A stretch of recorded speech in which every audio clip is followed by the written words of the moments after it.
to bed if I were you, looking at the headlines this morning. The front page of the Eye, mortgage rates set to rise as Reeves faces crunch weeks on the UK economy. Mortgage rates are expected to rise due to the worsening economy, according to experts, warning of a significant challenge to Rachel Reeves. Average 2-year and 5-year fixed deals for those with 25% equity or deposit are now expected to rise above 5%. Of course, people were absolutely desperate, waiting for interest rates to come down so that they could then fix the mortgages. Of course, we expected interest rates to be cut something like 4 times this year. They're now saying, well, it may actually be reduced down to just 1 this year. Many point to the decisions taken in the autumn budget to increase the tax burden on businesses, which is what Duncan was talking about, a factor in squeezing growth and increasing the cost of borrowing. Now, just in terms of where we are, and just to recap, of course, Rachel Reeves is away. She's in China with Andrew Bailey, the governor of the Bank of England.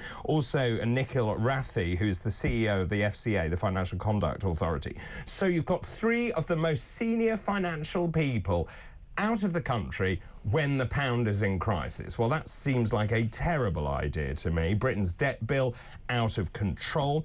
When you look at the numbers, she's actually spending £100 billion more than the Conservatives were going to spend. Lord Spencer, who I have a lot of time for, says Reeves has got herself into a catastrophic mess and she should have cancelled her trip. I think she should too.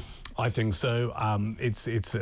When you have people from across the economic world, from financial analysts to people from the CBI just going, this is a disaster, you don't hop on a plane to China, do you? Well, I wouldn't have thought so. No, and what you should have done, I mean, the problem is, I think there's, again, it comes back to what we said earlier, there's a lack of experience here, but also there's a tremendous amount of arrogance, which is, we are doing this, and she's doubled down on this in the last 24 hours, giving, I think it was a pooled media clip, just saying, I stand by my budget. And what she should have done is popped up on the telly before going to China, and I understand why she's gone to China, but pop up on the telly, or at least give a media interview or write a piece for one of the newspapers just saying, look, this is my thinking, and spelling it out. But what she looks like she's done is she's run away.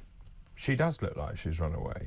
And many experts, as you say, saying this is absolutely catastrophic. And when I read more about the yields now at the highest rate since 1998, and normally these higher borrowing costs would strengthen the currency, but the currency is actually being devalued.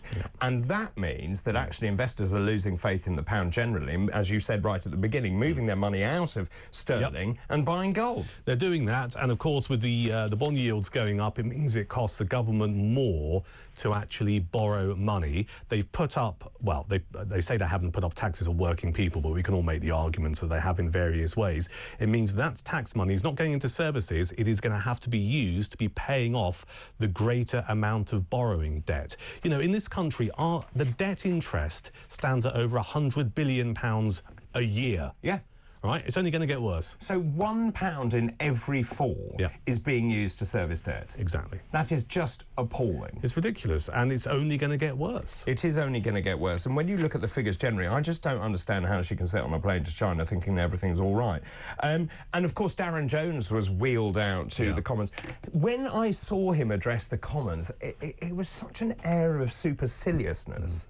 Like, I don't know what you're all worried about. What did he say? He said something like, the markets continue to function in an orderly way. No, they don't. No, and that comes back to the point I made a few moments ago. There seems to be this air of arrogance, which is, we know best. Well, everyone else is telling you that you don't. And these are people who are a lot more experienced than you.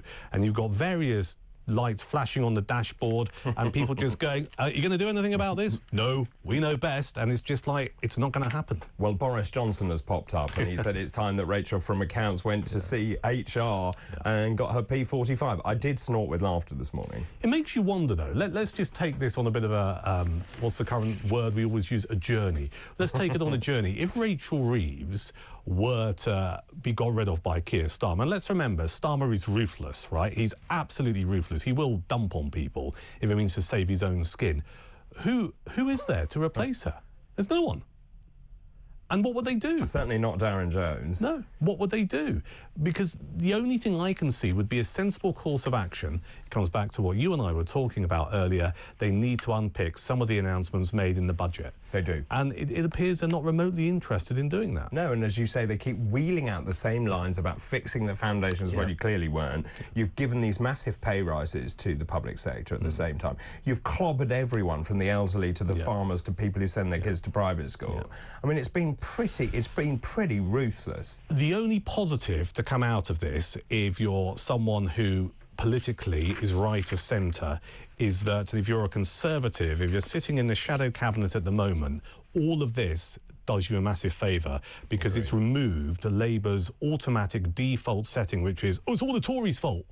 Last 14 years. Well, what's happening right now, you can't pin that on the Tories.